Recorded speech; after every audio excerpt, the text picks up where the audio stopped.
अब इंग्लिश का हमने एक कॉमन शब्द लिया, जैसे हमने लिया THERE, ठीक है। अब इसे लोग पढ़ते हैं देयर।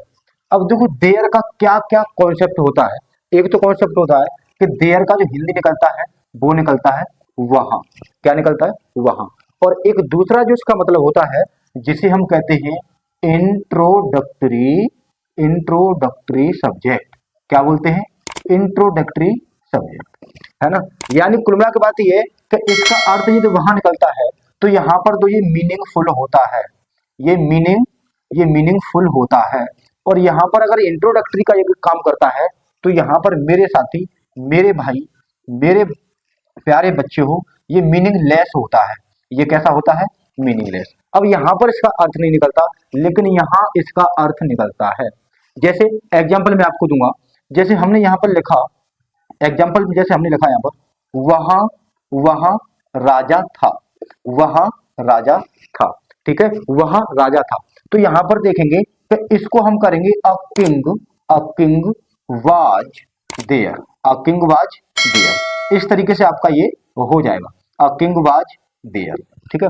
अगर मैं आपसे ये कहूं, अगर मैं आपसे ये कहूं रामपुर में राजा था, रामपुर में राजा था, तो यहां पर देखेंगे कि यहां पर भी हमें इसका यूज करना है। कैसे यूज करेंगे? There was a king, there was a king in Rampur, in Rampur, ठीक है। इस तरीके से यहां पर होगा। अब देखना हमें ये है कि यहां पर तो इसका अर्थ निकल के आ गया वहां, लेकिन यहां पर इसका कोई अर्थ निकल के नहीं आया। इसी को मेरे साथी कहते हैं इंट्रोडक्टरी सब्जेक्ट। इसे क्या बोलते हैं? Introductory subject. यानी कुल मिला के बात ये है कि देयर जो सब्जेक्ट होता है ये फॉल्स होता है।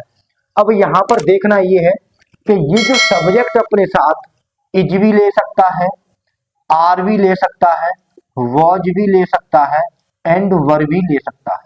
ये कुछ भी सब्जेक्ट आपका ले सकता है, ठीक है। तो इसे हम कहते हैं इंट्रोडक्टरी सब्जेक्ट। अब इंट्रोडक्टरी जो सब्जेक्ट होते हैं वो दो होते हैं, एक तो आपका देयर हो गया और एक आपका हो गया हु। ये दोनों आपके इंट्रोडक्टरी सब्जेक्ट हैं। चाहे तो आप इनके साथ आर लगाओ और चाहे इनके साथ आप इज लगाओ, चाहे इसके साथ आप वाज लगा दो और चाहे इसके साथ आप वर का प्रयोग कर सकते हैं, ठीक है।